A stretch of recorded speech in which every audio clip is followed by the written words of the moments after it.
hope that you, as usual, have a wonderful evening wherever you are in any part of the world. Now, what do I have in today's program? Very interesting program, and please stick by and watch. Now, on the 2nd of May this year, almost 7 million Londoners will vote for a mayor who will govern the city for the next 4 years. There are more than 7 candidates challenging for one of the most difficult jobs in the United Kingdom. Mark that. Very difficult.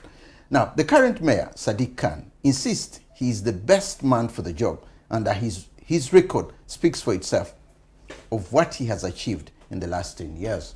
Now, with a budget of more than £18 billion a year and a population of more than 9 million people living in it, the decisions made by the mayor can have such a huge impact on so many lives here in United Kingdom and in London. Now, the question is, who will win the race for Mayor of London this year in May? With me in the studio is Mr. Tarun Ghulati. Hope I pronounced your name right. You have, Steve. A London-based investment banker who is running as an independent candidate in this race to be the next mayor of London. Welcome to the program. Thank you for having me, Steve. Okay. And now, of all things, it's one of the most difficult jobs in the world. I want to start from there. One of the most difficult jobs in the world. It's almost like governing a whole country. You're looking at 9 million people. You're looking at policing, this population, housing. And so, what makes you want to run to go for this job?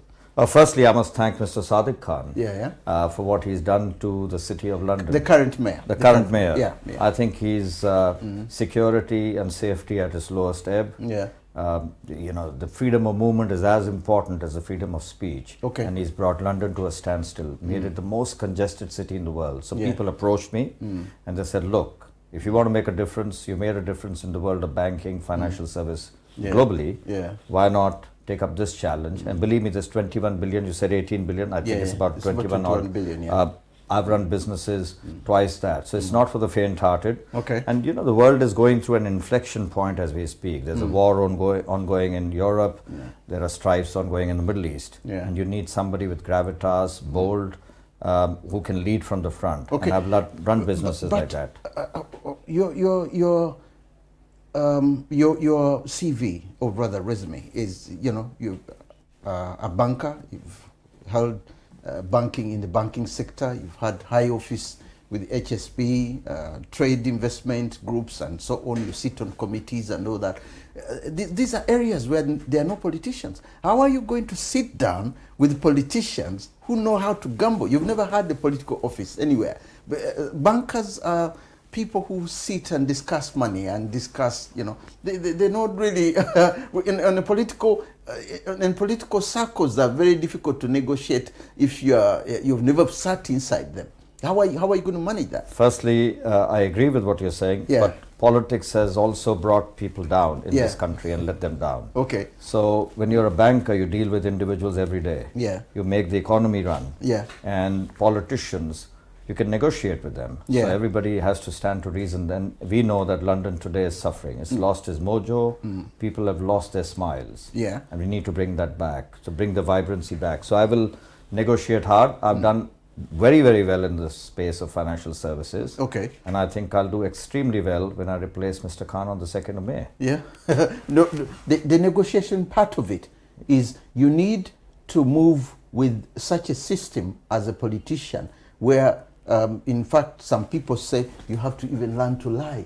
And bankers are not liars. Bankers are usually people who stick behind the truth in terms of the way the money is run, on which the way bills are done and so on. But politicians, you're looking at, if something is not going right, you have to find a way of adjusting it to such an extent that you're a negotiator. You sit like what is going on in the Middle East at the moment. If you've seen a former prime minister being given a post quickly so that he settles something in the Middle East, which is going out of hand at the moment. Somebody who has had that past experience in dealing with issues of this nature.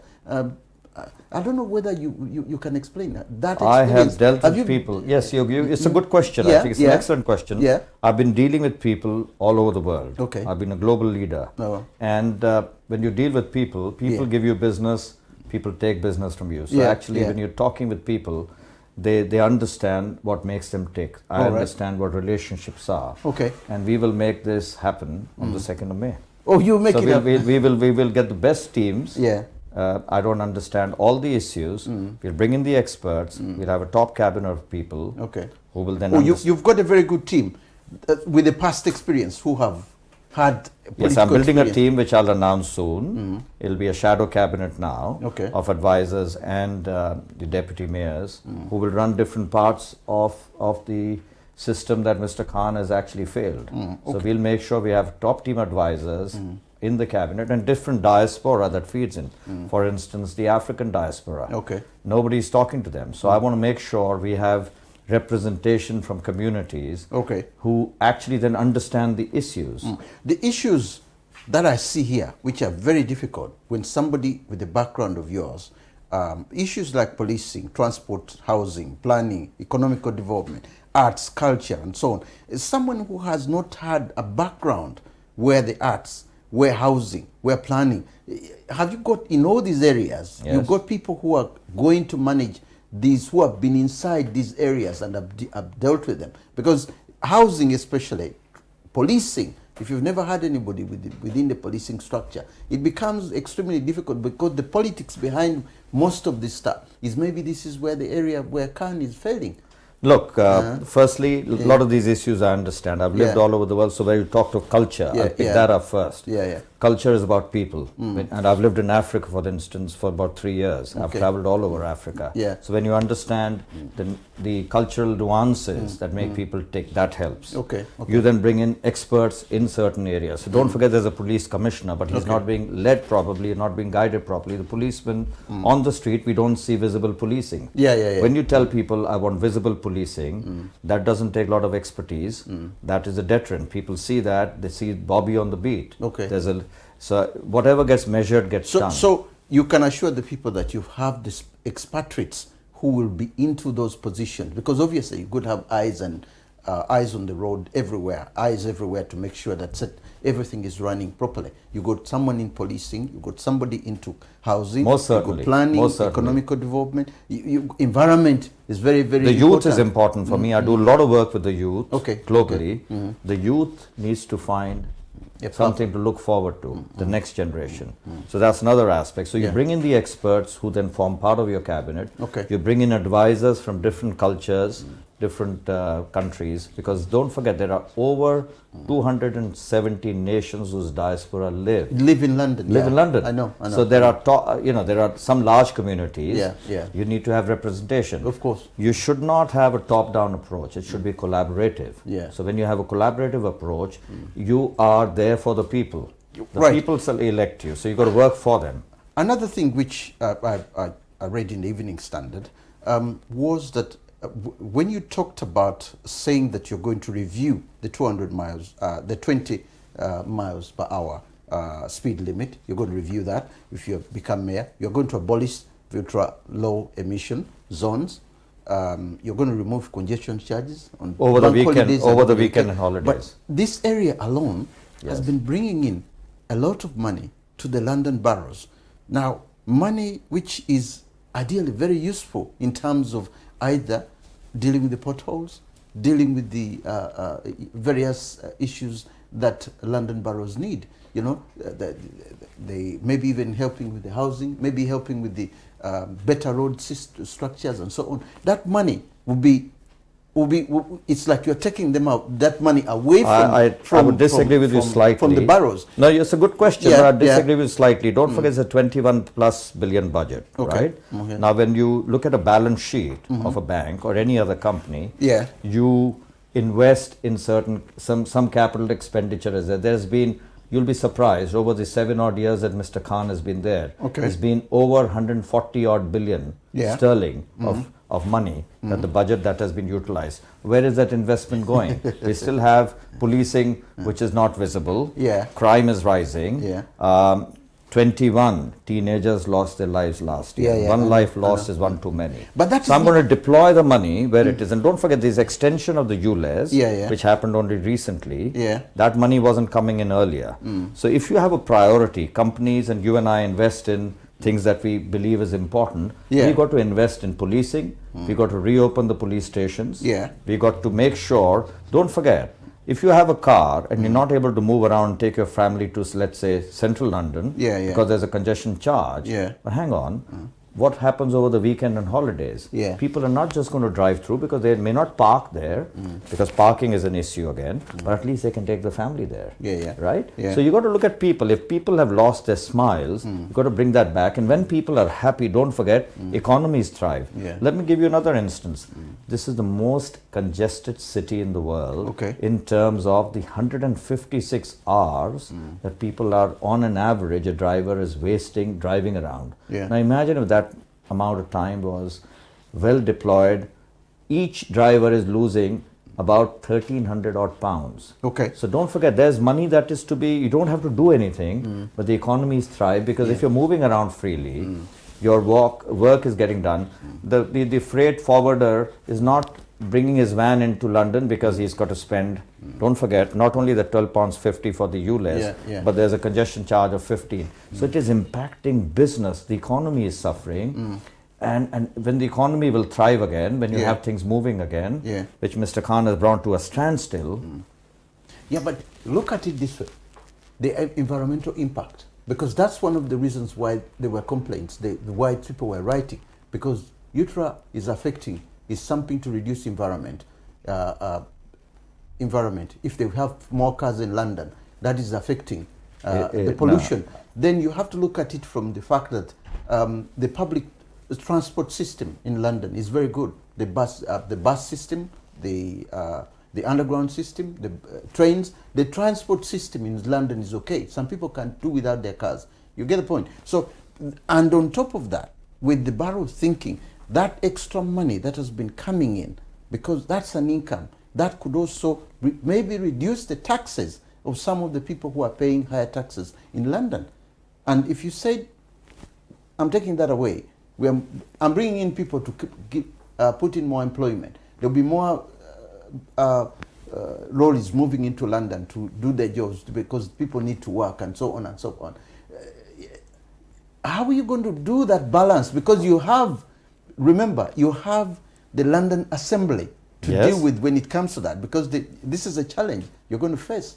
that doesn't matter. Members of the London Assembly I look at as if it's a board. Yeah, okay. And don't forget, a few of them are actually standing for election. What were they doing all these 7 years when they couldn't control knife crime, when they couldn't control making the congestion, when they couldn't control the environment? Now, if you're having a car which is non-compliant and you're paying £12.50, you're anyways coming in and polluting, right?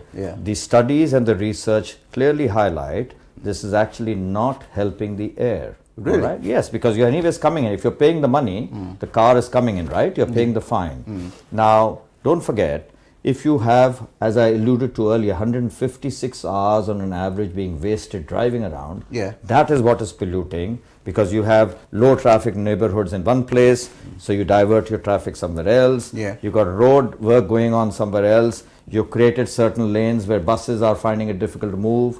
So don't forget, cyclists are coming in. Some lanes you could actually be walking and your cyclist actually goes faster than you. So don't forget, this is the oldest underground system in the world where the air inside also is polluting. Don't forget there's noise pollution. There hasn't been enough investment into the transport system. The buses, which you alluded to, don't forget, a lot of people use the buses. A lot of buses need to be improved. They're delayed.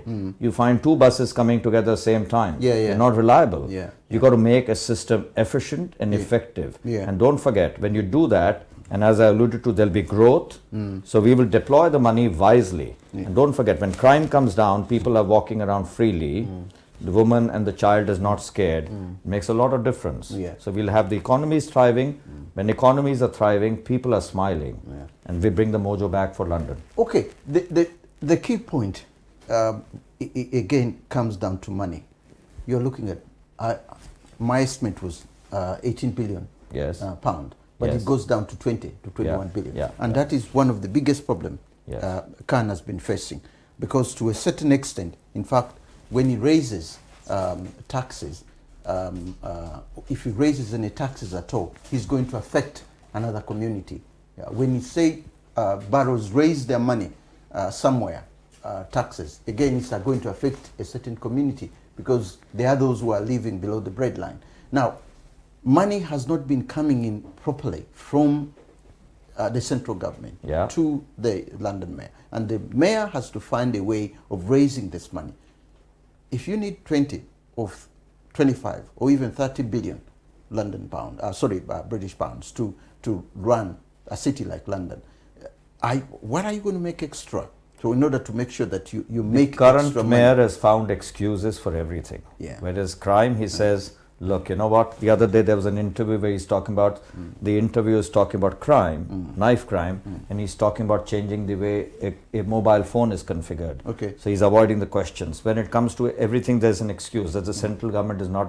This city moves, it's the greatest city in the world. I know.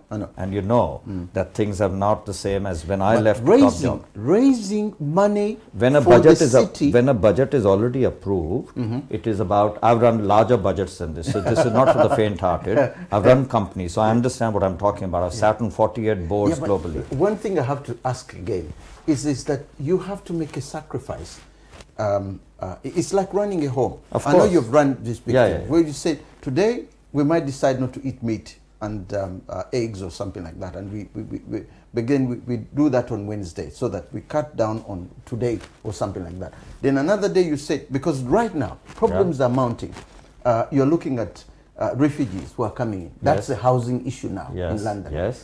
You're looking at those who have unemployment. It's at a certain level as well. Now, all these have such an impact on the money that is coming in. Now, the key question now is, how are you going to raise to make sure? You are saying that, okay, you're not raising money. You need to raise an income somehow to cover some of these things. If you don't have enough budget, we're not taking away. A lot of money comes in from the TFL network, right? So that's not going away anywhere. That's coming in.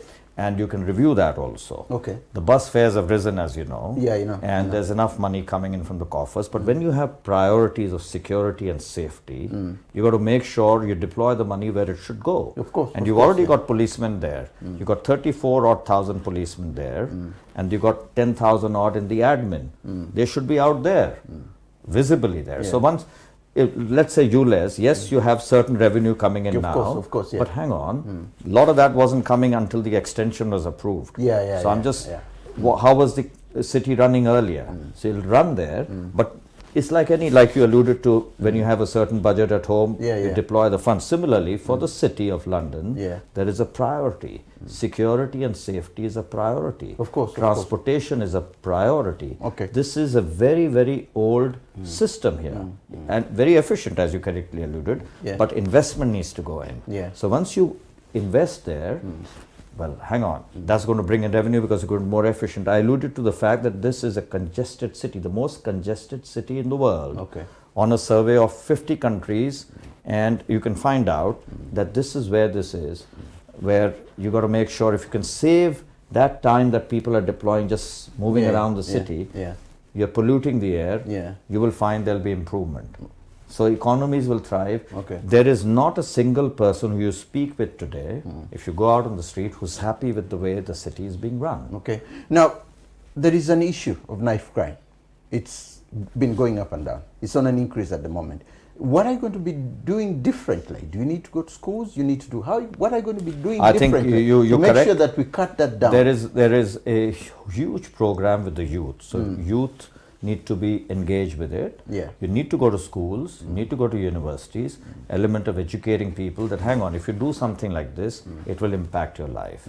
But more importantly, the police needs to be there. There is no visible policing. So you need to engage with the youth, you're correct, and the gangs need to be sort of tackled. It comes back to the budget again, because the last commissioner, who incidentally was sacked by Sadiq Khan, he mentioned the fact that I think a huge recruitment was needed. But then the budget for the city... No, they didn't recruit enough. They didn't recruit enough. The budget, the money was not there. It comes back to the money. What I'm trying to find out is whether you can go to the central government and say, listen, I think we need to be to get something extra to raise more money for London? The central government will give me the money because I will be the leader who's run businesses, not used to no for an answer. This is a city that is basically contributing a lot to the national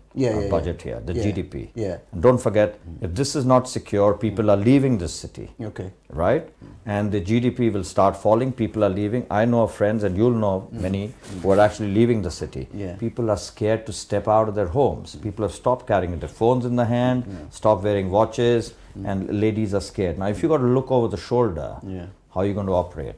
So once you make it a safer place, people find you, as you correctly said, for knife crime, engage with the youth, make sure you tackle it properly, make sure there's ample policing there are deterrents in place, and there are programs in place where you engage with them, things will reduce. But you see the reason why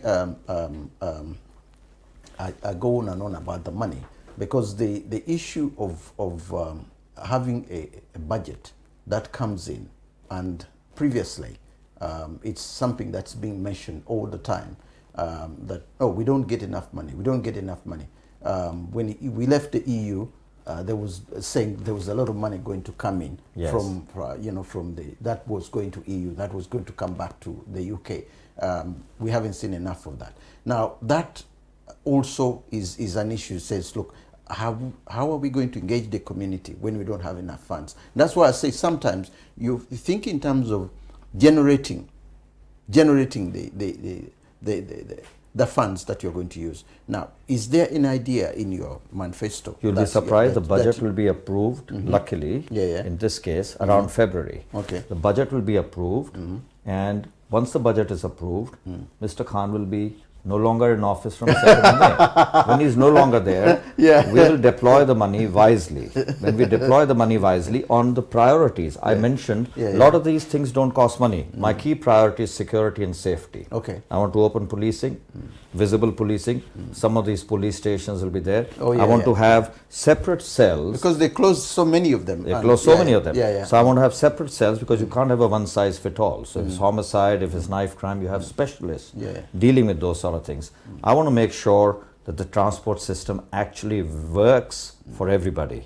So as I alluded to earlier, the freedom of movement is as important as the freedom of speech. I want the traffic to be moving sensibly. I want investment going into the transportation system. The current government is running, as I would coin a word, patchwork leadership style. So you do something somewhere, something else goes wrong somewhere else. You patch it somewhere. The communities are actually getting insular because you don't have proper, genuine, affordable housing. So when you don't have affordable housing, it's affecting the mental well-being of people. And so even the youth are not engaged. So if I don't know I'm going to live in this place for the next 5 years, then I'm not engaged with the community. So they become, insular, is divisive there, the current way. I want to bring the communities together, singing from the same hymn sheet, right? And then you want to make sure that you have a champion. So you talked of investment. We didn't allude to that. You talked to the central government not giving the money. What about leading from the front? A top banker knows how to bring in money, all right? You also know how to stop money going to the wrong places, but you also know. So I'll bring in the money from outside. I know how to do that. That's the idea. Could we get a clue on how you're going to do that? Because we also need money. We'll create some specialist funds. I'm already speaking to people and where people are willing to invest here. There are several avenues, for instance, for housing. You have people already willing to invest. I've already created a free app for youngsters which will guide them on their careers. And there are a lot of people, older people, who are actually not educated. They need to get something on the job ladder. So you create opportunities, job opportunities, and then some things the mayor has powers over, something he doesn't. So one of the things is the childcare. Childcare is very, very costly apart from housing. So now some of these things the mayor can influence, but some you speak with the central government. So you become a strong voice for things. So for instance, where it comes to the startup and the scale-up ecosystem, it's pretty robust in here. But still, 60% of the venture funds are still coming from the US. So I'll create homegrown funds. I want this to be the most digitally connected city in the world. innovation where innovation thrives, where the startup and the scale up and the SMEs and the entrepreneurial spirit is fostered. I've been doing that in whatever work I do, not-for-profit work globally. I've created global brands like this. So to answer your question, I know how the money moves. We bring the money back into the UK, because don't forget, good old days, there were about 24 ballpark global headquarters of Fortune 500 companies domiciled in London. Now you only have 9 or 10. Why? But you've got to start thinking in terms of, for example, the UK left the European Union. Yes. There was a lot of money. It was always being allocated to British, I should say, European cities.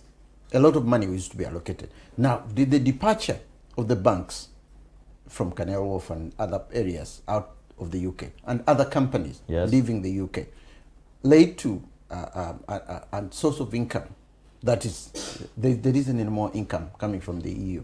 So we were told everything will be okay after we've left the EU. Now everything has started to bite. Those are politicians for you again. I might talk, I might sound a little brash here, but I might even become a strong voice for a referendum again. It wasn't broke. They exited the EU. Let's think about it again. What have they done about it? They've done nothing.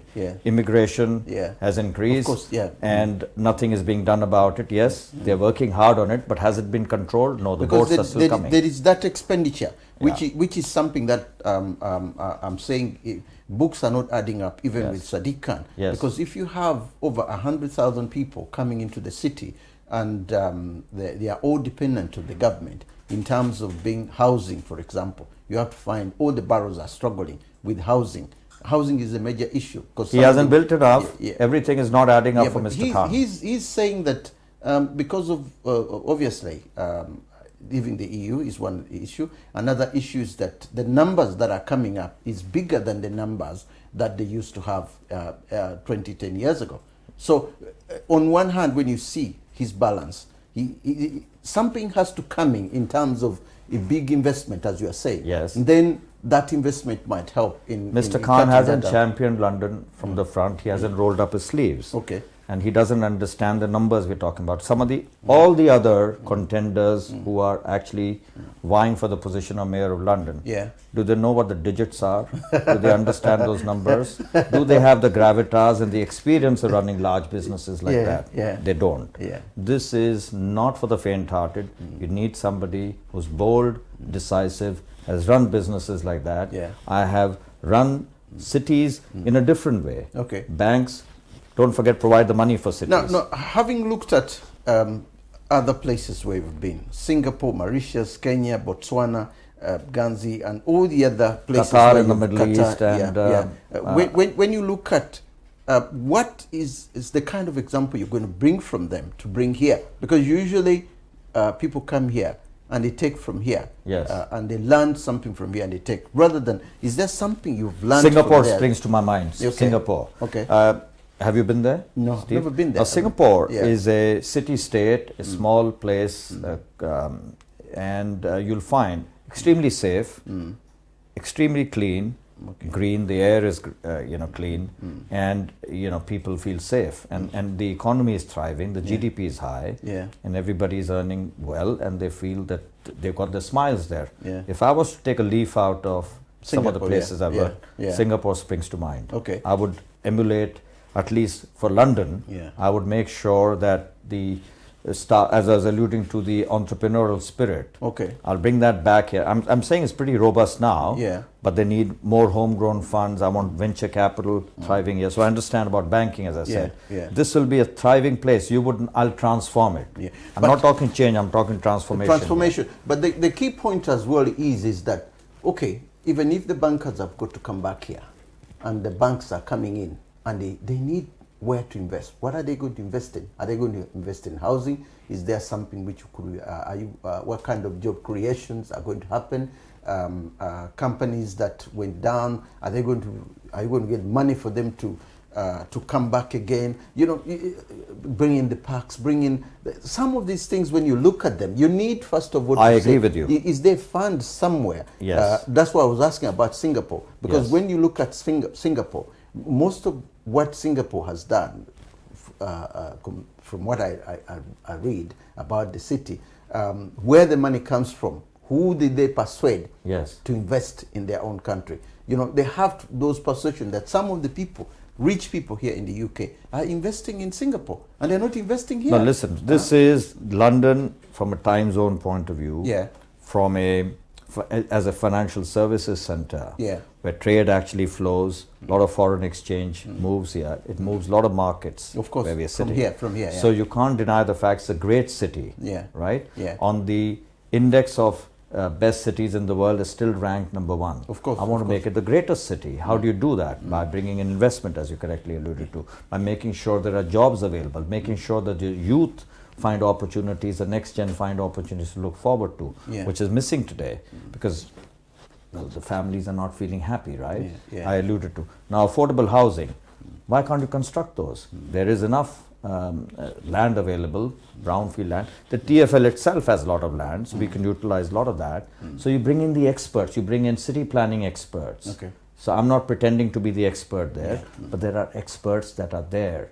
You bring in the experts from London, for the people, for London, for you and me. It's our city. You're going to make sure it brings the mojo back. People are smiling again. So when you're talking of London, you're correct. You need to create those opportunities. Exactly. And the opportunities come because when people see it's a safe place, you can move around. I'm not saying all that. The cost of living crisis has impacted, and London has suffered. I mean, you had the financial crises first, of course, in 2008, 2009. Then you had Brexit, and then you had several prime ministers through a sort of a revolving door coming around here. So it has had its share of problems. Of course, But I think the current prime ministers tried to stabilize the ship. But they're national elections. We shall see what happens then. But as far as London, this is not the national election. This is about your city, my city. I know. You're going to make sure this is people of all stripes. This is a chance to choose somebody who can actually run London the way you want your city to be run. And I'm that person. The trade unions. Yes. The trade unions. Yes. They are not people who you can deal with. If you don't have a heart, especially the trade unions, the people who are running the levy systems and the strikes, as you can see. This is what these prime ministers experienced, and the previous prime minister as well. And obviously the mayor of London as well. And as I speak to you even right now, the labor strike is on today, and it will go on for the next week or so. This is something that Sadiq Khan and his colleagues have tried and failed to deal with. How are you going to deal with it? You'll be surprised. This is a country of 70 million people. I come from a country where there are 1.5 billion people, and I've dealt with unions more than Mr. Khan has probably dealt with, because banks also have unions. And when I was with a bank in India, we had unions. Don't forget, they're also individuals. Their membership is made up of individuals. Now, let me give an example. Got a tough skin. I'm a very tough man. When they want something and they know that they can hold you, that's what is happening. But let me explain. Let me give you an example. I've dealt with them, but let me give you an example of London itself. The black cab. Iconic black cab. Do you know how many numbers they have now? About 15,000 of them. Really? Why do you think the numbers are falling? Because there is a policy. You got to electrify. You got to change cars. You got to do stuff. I was speaking to a black cab driver, and he says, I'm about 67. In a couple of years, I'm going to give this up, because when I've got to change the cars, I'm not going to skip. Why? Because the numbers are dwindling. They're not happy with the transportation system. Why is a lot of that is going for their benefit, as opposed to other the Uber drivers and all that who keep complaining. I only use public transport. I don't own a car here today. So I'm the best example of somebody who uses, and so I'm aware of the strikes today. So all I'm trying to say is numbers are dwindling, the unions are there, but don't forget, when it affects somebody's pockets, then they come around. So don't forget, that's why some of these strikes are called off. I've dealt with unions in various cities in India, in the banking world, and don't forget, when the bank shuts down, everybody starts screaming, and I've dealt with unions in different cities in India. So I'm aware of the unions, I'm aware of negotiations, I'm aware of dealing with people. I'm a good relationship person. Okay. So when you get along well with people, there's no strife. You find a working solution for everybody. What is the solution then? If somebody is demanding an increase into, say, 7.4%, like what these people normally do, almost each year, the labor unions and the trade unions within those who govern ASLAs, the labourers and so on, there is always that increment because they see the budget. They see how much money the labor is bringing in. They know how much the government is taxing, and they know how much they contribute to that amount of money. So they are not looking at it in terms of improvement. You're not telling them that because we need to improve the rail tracks and all this and all that. They'll say, hang on a minute, we brought in $2 billion. So we need to work because we work extra, we work this, you need. So their pay has always been going up. Now you need, that's why I say it's a tough world out there for you to deal with. And if you get it wrong and everybody starts shouting. Do you know how complex the world of banking can be, right? No. So it can be very complex. When you deal with people, people have different desires, different ambitions for their businesses. You understand their business plans and then you deploy the monies, right? Similarly, because nobody is talking to them, it's a top-down approach. They don't see the full picture.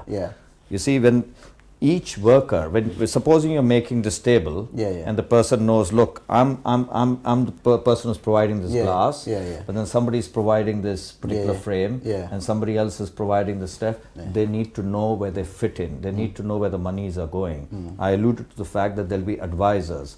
It's not going to be a top-down approach. The councils will play a role. So it's a collaborative style of leadership as opposed to Mr. Khan's style, which is councils will play a role. So it's a collaborative style of leadership. When they understand that the money is, if you don't invest in this infrastructure, there may not be the tubes and the trains running. Then they understand if the rail tracks are not maintained and if it's not sort of changed, whatever maintenance needs to be done, then they understand the big picture. People are not fitting in because they're not allowed to be part of that system. I will change that.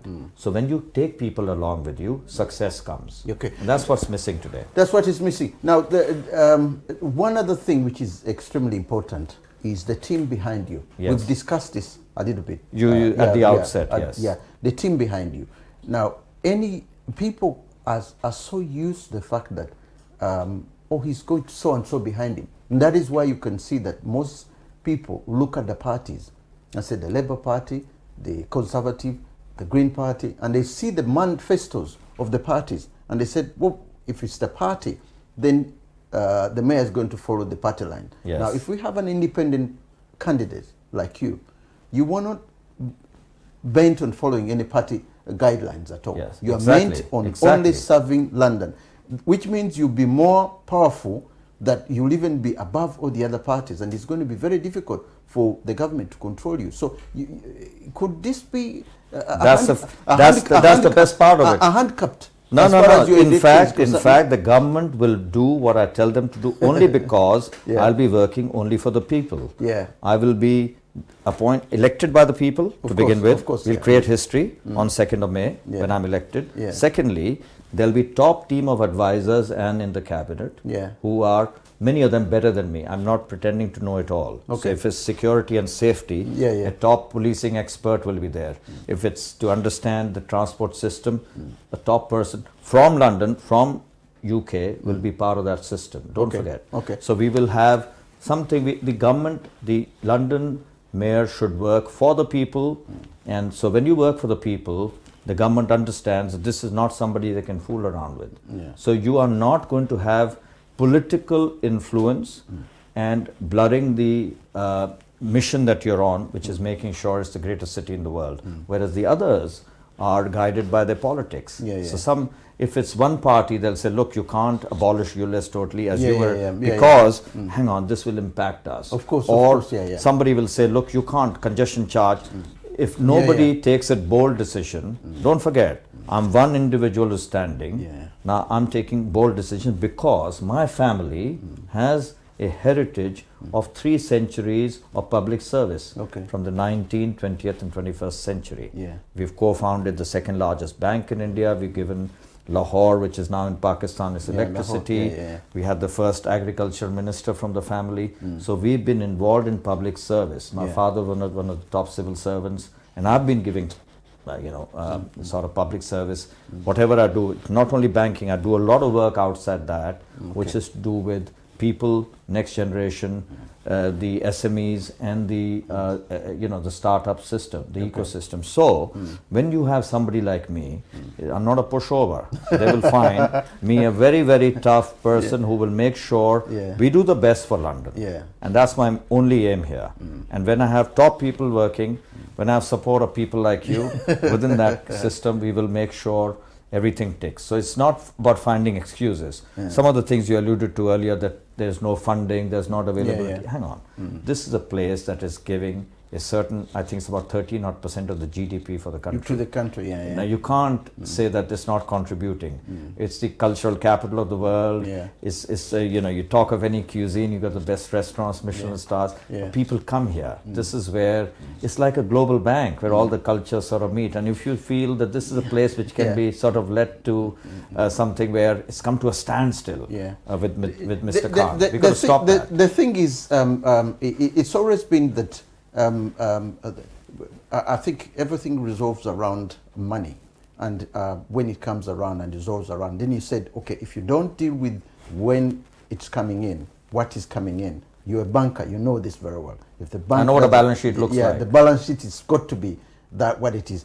The creation of it, how it was, and everything. And then you look at cities like Dubai, and then you look at this other city in Oman. You look at them and they say, how are they balancing their books? Dubai, for example, how does it balance its book? They say, oh, no, there's a lot of money coming in from the oil and, the other. Because the seminar, which was... It's not only the oil, these city-states like the Dubai. UAE and the others you're alluding to, they're diversifying. Don't forget, if you go to Dubai now, you see people having a great time, and there's safety, there's security, so you can leave your door open, nobody's going to walk in, and there are eyes watching you.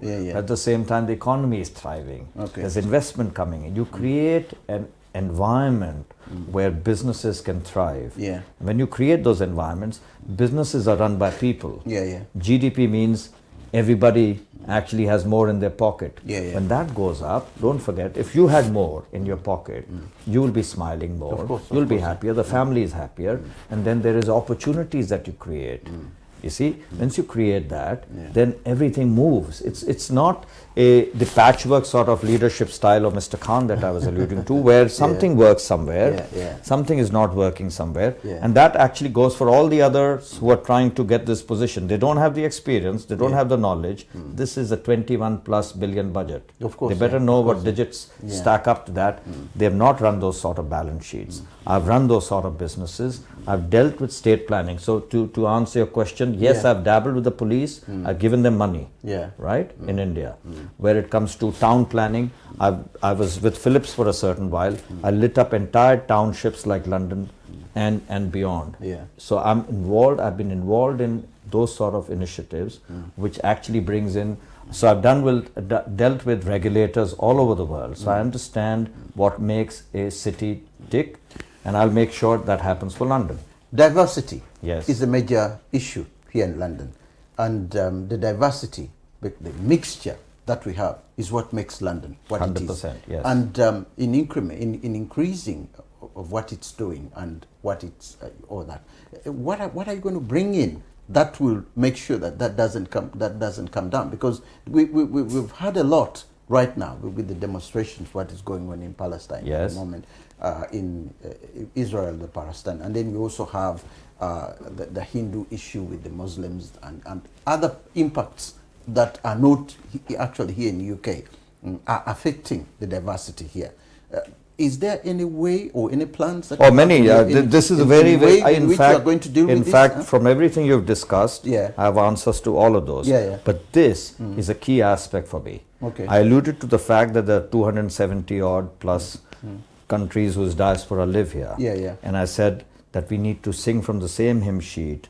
The communities are broken. And you're correct that there are, I alluded to the fact that there are strifes ongoing in the Middle East. Yes, it is true. But I come from a land which talks of a concept called Vasudeva Kutumbakam, which means one world, one family. Right? Vasudeva Kutumbakam, which means Kutum is like a family, right? Yeah. Is that Hindu? So that's a Hindu. So I'm a Hindu, but having lived in all over the world, this concept has got nothing to do with Hinduism. It's about the fact that the whole world is one family. So if everybody thrives, that's what it teaches you. That is when success is. That is when everybody is happy. And that is a concept that I'll bring here. So you'll be surprised. I go to the mosque and meet with the leaders there. I go to the temple. And you and I have met several times. Of course, we have. So we have met several times. We met at that. Of course, when I met His Highnesses from Jamaica, I met His Highness of South Africa, from Ghana. So you can see that I'm for the people. Now, there's no candidate in the race today who has lived in more countries that I have. For instance, I've lived in Africa, I said. I've lived in the Middle East. I've lived obviously in Asia Pacific a lot. And I've dealt with businesses all over the world. They don't even understand the cultural nuances. I speak several languages. And you and I have met several times, as I alluded. So that tells you that I'm for all cultures coming together. And the current strifes, I've said several times, this needs to stop. The big leaders have to take a decision, and that cannot go on like this. The strike, there are civilians involved, and I'm all for finding a solution for this. This cannot go on. I may be controversial here, but I'm all for what is happening today has to stop. Of course. It has to. Now, one other thing that I think I've gone around this as well is the people behind you. Because one thing about the political structures that usually happen, you may be a banker with everybody speaking the same language in a bank. You're discussing balance sheets, you're discussing this and this and that. Oh, that's how the bank operates. When you come out in the political world, there is that element of getting the right people in the right places. Because what most people fail to do is to do that. And I believe the article, somebody wrote a very good article on Sadiq Khan and the former mayor, Boris Johnson.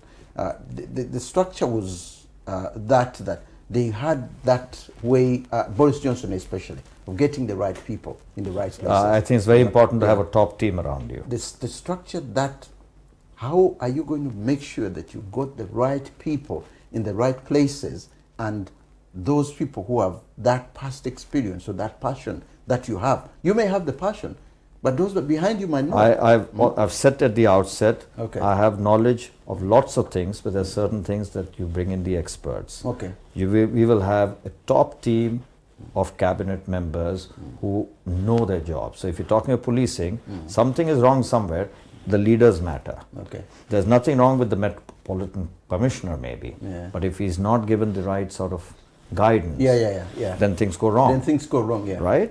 Now the transport system, if you don't invest in the creaking system, which is very old, the oldest in the world, then somewhere down the line, things will happen. That's why you see the delays.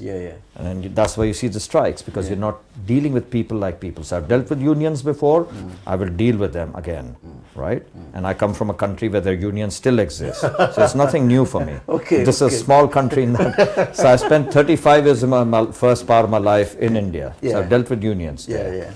Secondly, I've dealt with money and know where money comes from. I've also dealt with people. I'm excellent where people's skills are concerned. If I have many failings, but that's not one of my failings. I get along very well with people. And so when you get along with people, and you can take people along with you, you make sure, I alluded to the fact that there has been a top-down approach.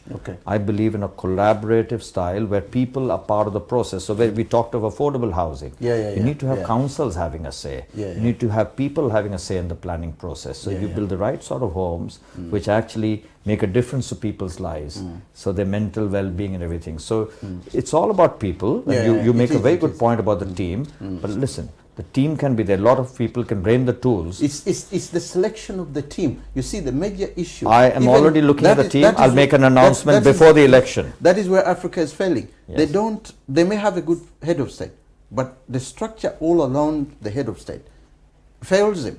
And he's a good man, he's people's people like him, but he has the wrong team. And the wrong team has always been the biggest, and that's what maybe most of the people looking at us and viewing this program will be said, oh, can I know, is Stephen going to be part of the team? Is Joe going to be, maybe that also has something to push them. Well, I'll tell all your listeners, towards the election. I'll tell all the listeners of Omega TV, Yeah. I have a lot of experience. I am the top candidate for this job. I will be the next mayor. However, I will not have a top-down approach. We will make sure some of you will be part of that process. We will have advisors from the communities who will guide me. I don't understand all the issues. I'm talking to lots of people. Steve alluded to the fact that I've already met you a few times. I'm talking to, and these are at the African events. So I go and meet the communities. I understand there are cultural nuances. The issues differ from community to community. I will bring in the experts from the community as advisors, and I'll get the top team in. Banks and other entities are not led only from the top. You have a top team of people. You have a board, and I've sat on 48 boards, and I've been very, very successful. I promise the same for London. The politicians, this is the politicians, they are of a different species. They are different species. Yes. I've said about that. From the Labour Party, from the Conservatives, and all the others. They need another bold person, as maybe as you're going to be, if, from what you say. They have to have their aims. They have to have this.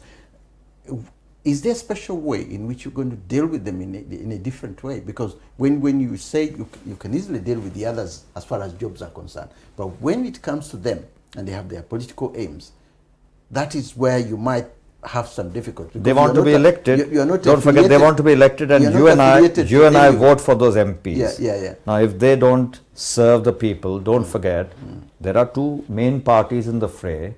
Why is it that the polls are highlighting one party is leading and then there is a seesaw sort of battle? The top party that delivers people elect those people, right?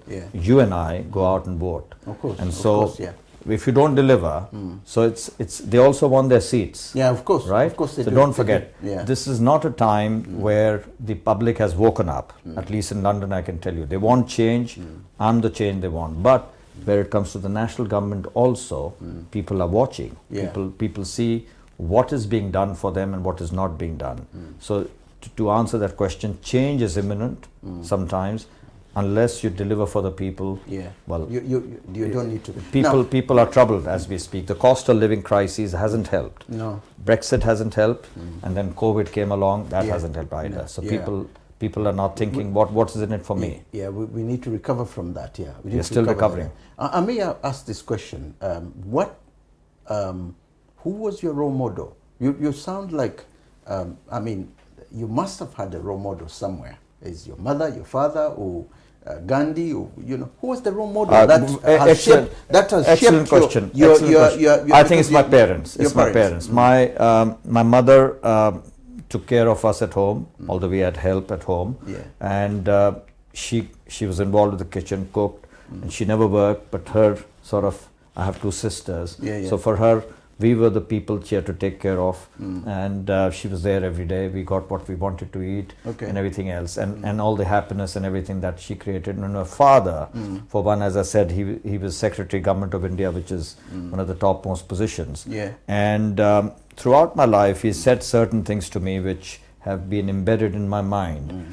And I think even today, he's about 90. Oh, your dad, Yes, and he campaigns for me. He introduces me to people, and the only thing my parents have said to me, do the best for the people. This has got nothing to do with you. Our family has been doing this for centuries. You got to do it for the people. So my father is a role model, but I still believe that he's more dapper than me, believe me. So he is sort of inculcated certain values of making sure integrity, trust, honesty. If you say something, you do it. You have to do it. And I've been just the same person, extremely punctual. If I say something, I do it, and I'm the same boring person for 40 odd years. So I'm 63 now. So a lot of people say things and they don't do. I'm one, if I say something, I will do it. And that's the difference between me and the rest, where I have a track record. Everybody who knows me, and if you're on LinkedIn or any of these sources, see the sort of comments you get from chairmen of top entities. People, when they know you, they know you will deliver. People are showering blessings. They are praying for me. Okay. And so it's not only about the votes, it's about the people when they know you. It's about your capability, your delivery. Honesty and integrity is most important. This is not about me. This is about London. Okay. Now, funding, your own personal funding. Yes. You've said you've even used your own money into this, and it's not an easy job trying to fund your. There are so many things. I mean, the flyers, maybe the people that you've got to meet, your transport costs, everything. You don't have a party behind you. You don't have a budget that the Conservative or even Labour and all that have. In order for you to say you're going to have to go to Wembley and fill up a certain stadium or fill up something that you're going to talk like what Sadiq has been doing, going into various areas. Couldn't that have an impact? I mean, I know what you've done. You make a very valid point. Money is important. And if you have a free flow of money, you can have your banners, posters, billboards, a top team of advisors helping you and all that. Of course. You're right, I've been using my funding. I will be looking to raise some money soon. But I've had... You have less than 3 months to go. Think of next week. I will be raising some stuff next week. All right, but I've been very, very fortunate, as alluding to people. People have been volunteering in all sorts of, whether it's social media, whether it's giving their time, whether it's coming out canvassing for me, whether it's giving me advice, whether it's giving me their ideas. I meet tons of people every day. I go out, I'm working, as I said, about 20 odd hours a day. I listen to people, I get their ideas. I don't have all the ideas, but I'm listening to people. So if you go on my website, I still call them policy ideas. They're not policies. They are work in progress, but there are certain things that I must do, which I've alluded to earlier. So funding is a very, very critical aspect, and you're right, if that inhibits you, it can have an impact, but I won't let that happen to me. So there's a good momentum there. You have a momentum, there's money flow, the money coming in to help with your... It's always a tough one, but I know. It's never easy. It's never easy, it's never enough, but if you spend it wisely, and if you make sure, because you've got about 9.5 million people here, of course, 7 million odd voters, so you can't physically knock on all doors. You can't physically create an army that these entrenched parties already have. But you can have champions, you can have people.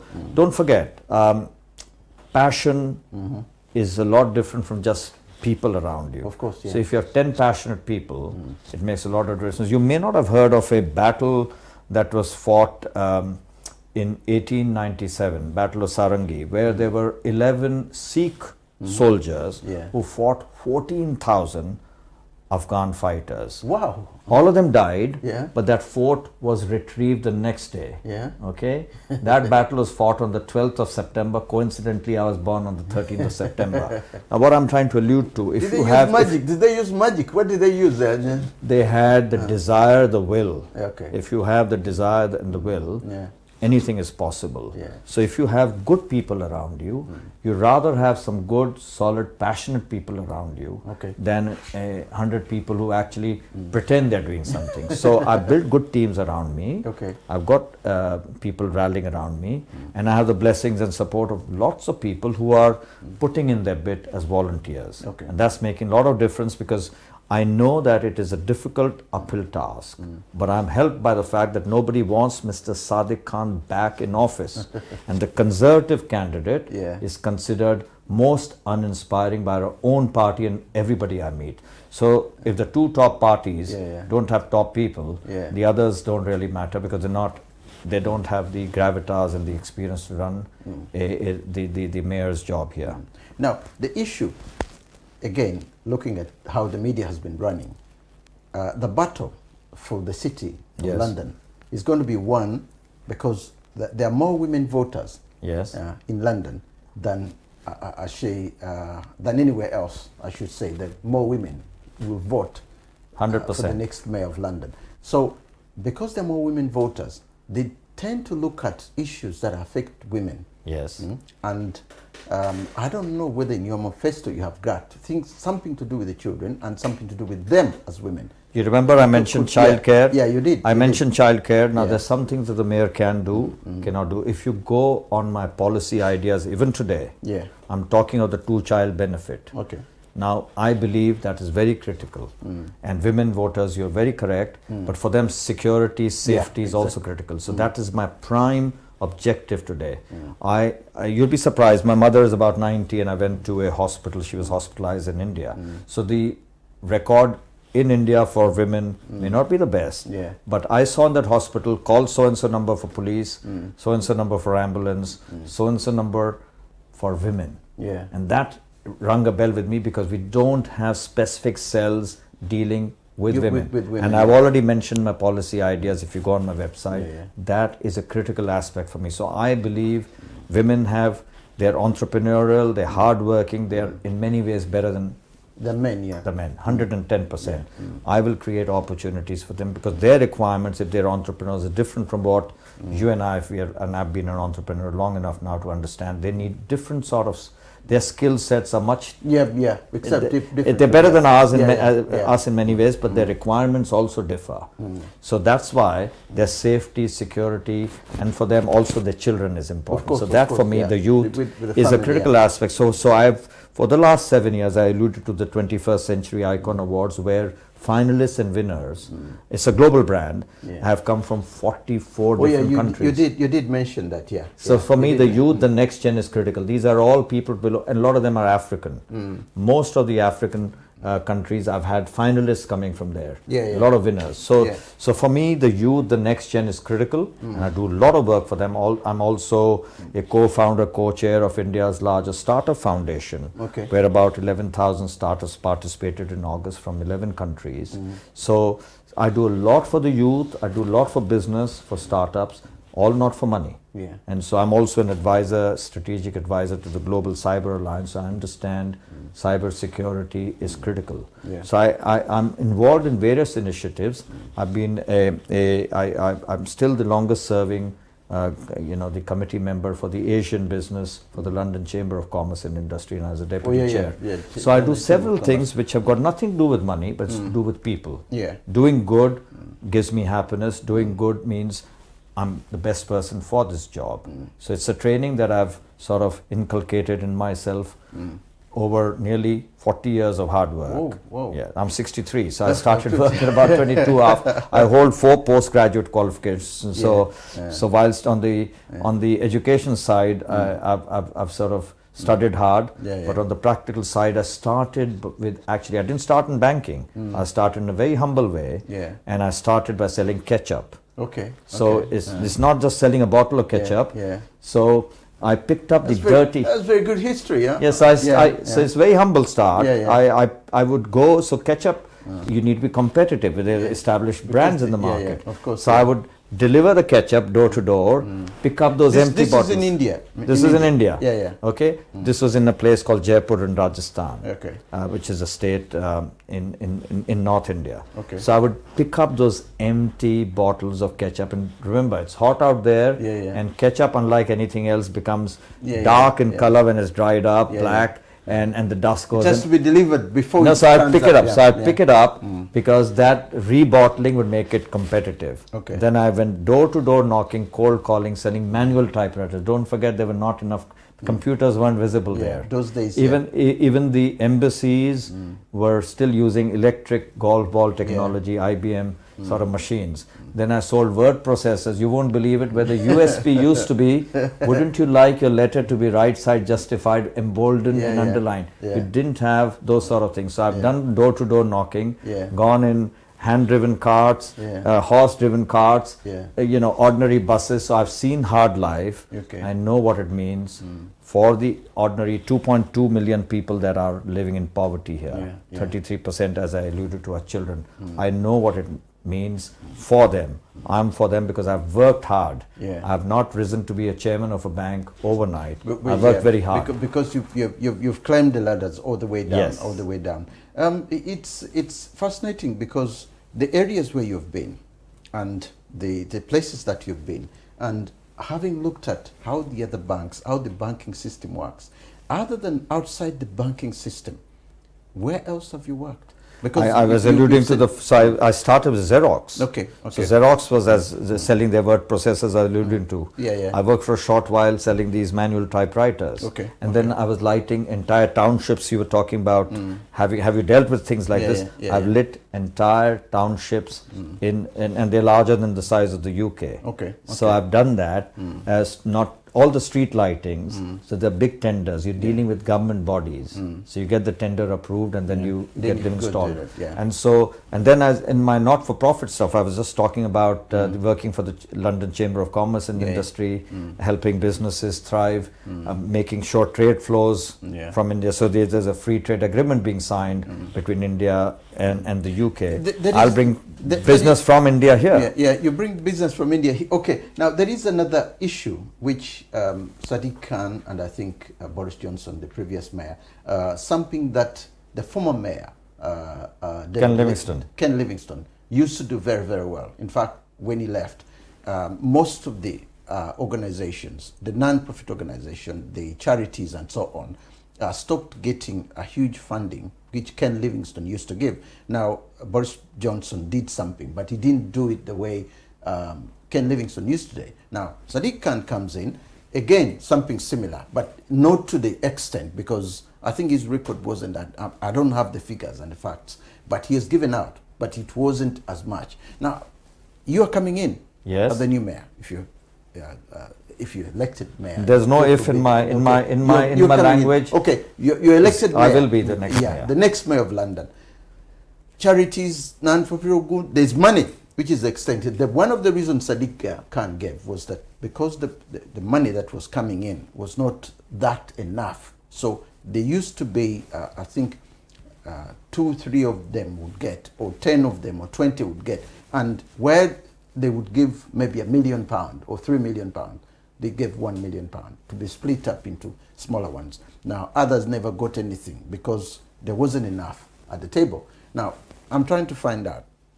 You come in, the charities, there are more than maybe 200 here in London, who sometimes the mayor has to come in and support because a lot of things have happened now. And one of the reasons why volunteers even can't go to youth clubs or can't go to schools, some of these people, they may be volunteers, but they need transport to go and talk to students, to go and see. Others are on the streets, like in Hackney now, who are trying to fight knife crime, to look at youth who are leaving home and all that, and then see how they can help. Now, there's a lot of that which falls under the mayor, or falls under where the mayor has to give, but there isn't enough in the pocket. It goes back again to that. How are you going to increase to make sure if I might bring you back to what I was talking. Firstly, I must compliment the hard work that charities put in. Of course. And they do a lot of good work, and they need to be fostered and nurtured, and all the hand-holding needs to be given because they help other people who are in dire need to support them in different ways and different charities. So firstly, I'm all for supporting them. That's the first part. Secondly, I alluded to the fact that I'll have community engagement. I also told you I'll have advisors. So for instance, there's a large Ghana population here. There's a large Nigerian population. There's a lot of Kenyans here. But then there are also Somalis and there are others. But then there are these big communities need to have representation. They will have advisors from those communities with me. Right? I alluded to that. Now what happens is, I've attended a couple of charities, as you know. I know. I've seen you there. How did that work? How did that work? Because the communities are talking to me, I'm talking to them, I'll bring that sort of engagement. So when you bring in people, I alluded to, it's not a patchwork government like Mr. Khan is running. This is a system that will work. This is a system that has to work for the people. So when the people come on, they are engaged, different communities, because they understand the issues. A charity is helping a certain set of people. And it may be community driven or it may be more broad brush. But at the end of the day, we're talking of people. The communities get involved. I talk to communities being broken, becoming insular. That is a priority for me. If you go on the website, again I'm alluding to, you will see this is one of my key priorities. I want to bring the communities together. When the communities come together, we thrive, all of us. So when you have those people, the charities should get the money. Now sometimes you have to make sure it all balances out. Of course. But don't forget, everyone chips in. Because we want to do the best for our people. And so we want to have London thriving, people smiling. You don't want to have a situation where one set of communities feeling scared to go out because there's a war going on or something happening. No, this is London. It's our London. We're going to have it working for everybody. And that is where the formula I was talking about is a key thing for me, the communities. And communities means charity also. Of course. It means all that. So I'm pained when I see all this, and I must get misty-eyed sometimes when I see something like this happening and it's not working. And that's where I want to make it work for people. So I will not only bring in the money, the investments, but it's people that make any business or any city or any country tick. And when we make the difference, so the communities will be engaged with me. And that's what I'm talking about. And it's one of my key plank strategies. What's the very, very, very first thing you do as soon as you enter the mayor's office? Well, I'm going to look at policing. I'm going to call because ULEZ is a given. I've already said I'm going to abolish it. Okay, so that's not something that I'm going to stop the LT and low traffic neighborhoods at 20 miles sort of limits. You're going to have a big fight on your hands. I'm used to fighting, but when my mind is made up, I've spoken to thousands and thousands of people. As I said, I don't own a car. I'm only a public transport person.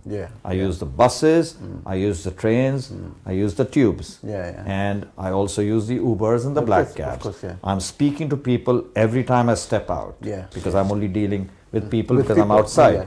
So I'm using public transport. I'm not in my own car listening to music. So when I'm talking to people, I know what it would take. I'm up for the fight. I'm the best man for the job only because I've run businesses like that. More importantly, I'm for the people. The people will elect me only because they can see an honest person who's wanting to do something for them. This is not about me. This is about them. I will be out there for the people in different boroughs every week meeting people. It's not about sitting in an office. Those who know me, I've had offices, huge offices, but I never sat on a desk. I'm all for floor walking, talking to people, even in branches. So I'm going to make sure I'm out there with the people. And I'm not, for me, that if the fireworks are going up on New Year's Eve, it's Mr. Khan's party. It's for the people. It's not mine. What legacy? This is the very last. I mean, we've covered almost everything now. We've covered everything that you want to do. What kind of legacy do you want to leave behind when you're a London mayor? What kind of legacy do you want to leave behind? That's an excellent question. I'd like to be remembered as somebody who got a system that was totally broken. The city was totally at a standstill. Security was at its lowest ebb. And the freedom of movement was stopped. Somebody who transformed everything, brought smiles on the faces of everyone, and everybody was thriving. The economy in London was thriving, which again then contributed to the UK economy. I want to be remembered somebody who selflessly worked tirelessly for all the communities across boroughs. So for me, all the communities are important.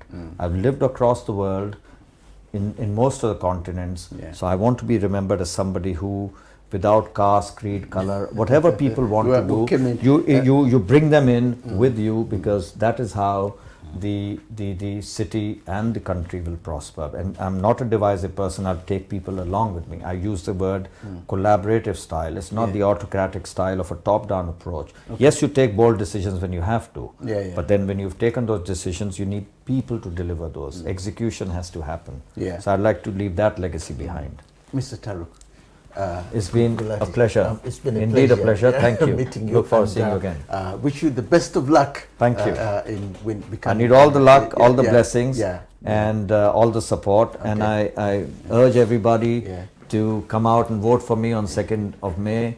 I promise you, if you look at me, look at my eyes, there's only honesty, integrity written there. I will work tirelessly for all of you. So I need your support, your blessings. So please come out and vote for me. And look forward to seeing you when I'm on the road across the boroughs, and see you soon. Okay. once again, thank you very much for coming to the show and, of course, telling us all about your plans for the next through 3 months. The elections are in May. I just want to say thank you very much for viewing us, and I hope we'll be together again for another edition of Africa Speaks. Thank you, and may God bless you all. Thank you, Steve. Yeah.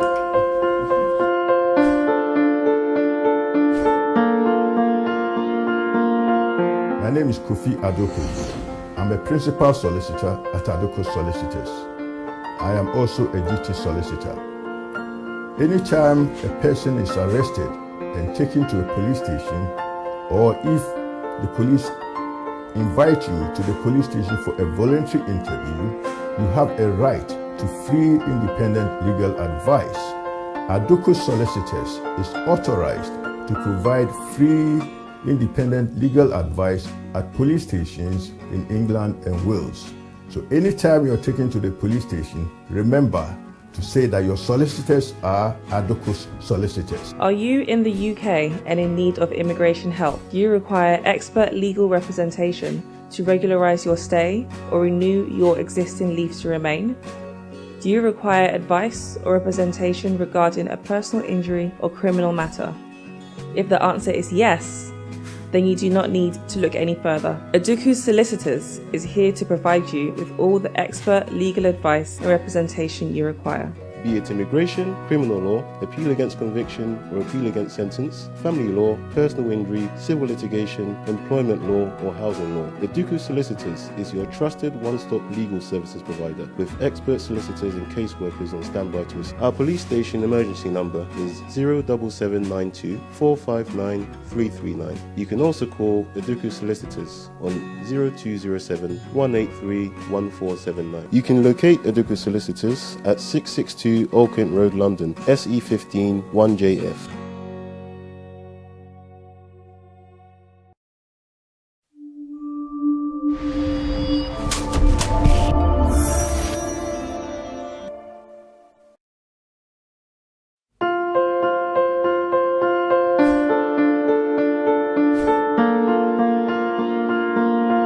My name is Kofi Adoku. I'm a principal solicitor at Adoko Solicitors. I am also a GT solicitor. Anytime a person is arrested and taken to a police station, or if the police invite you to the police station for a voluntary interview, you have a right to free independent legal advice. Adoko Solicitors is authorized to provide free independent legal advice at police stations in England and Wales. So anytime you're taken to the police station, remember to say that your solicitors are Adoko Solicitors. Are you in the UK and in need of immigration help? Do you require expert legal representation to regularise your stay or renew your existing leave to remain? Do you require advice or representation regarding a personal injury or criminal matter? If the answer is yes, then you do not need to look any further. Aduku Solicitors is here to provide you with all the expert legal advice and representation you require. Be it immigration, criminal law, appeal against conviction or appeal against sentence, family law, personal injury, civil litigation, employment law or housing law. Aduku Solicitors is your trusted one-stop legal services provider with expert solicitors and caseworkers on standby to assist. Our police station emergency number is 07792 459 339. You can also call Aduku Solicitors on 0207 183 1479. You can locate Aduku Solicitors at 662 Old Kent Road, London, SE15 1JF.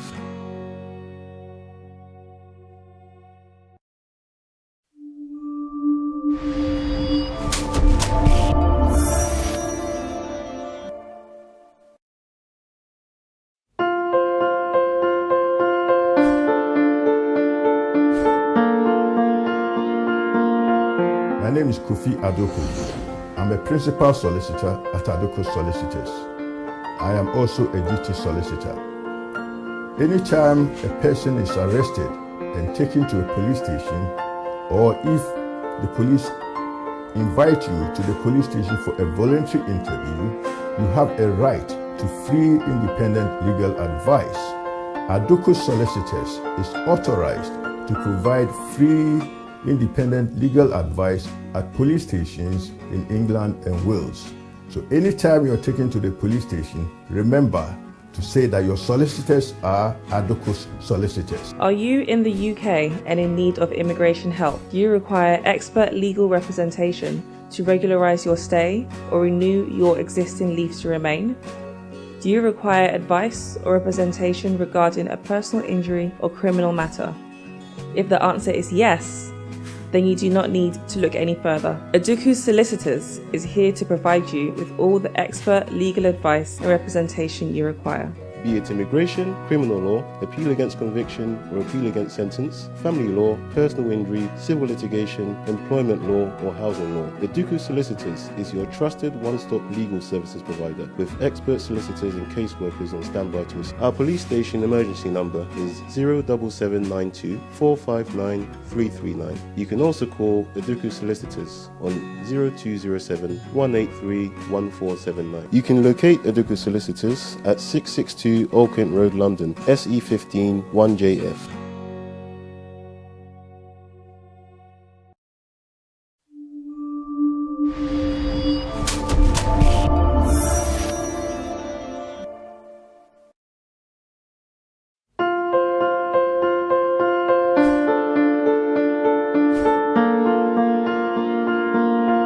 My name is Kofi Adoku. I'm a principal solicitor at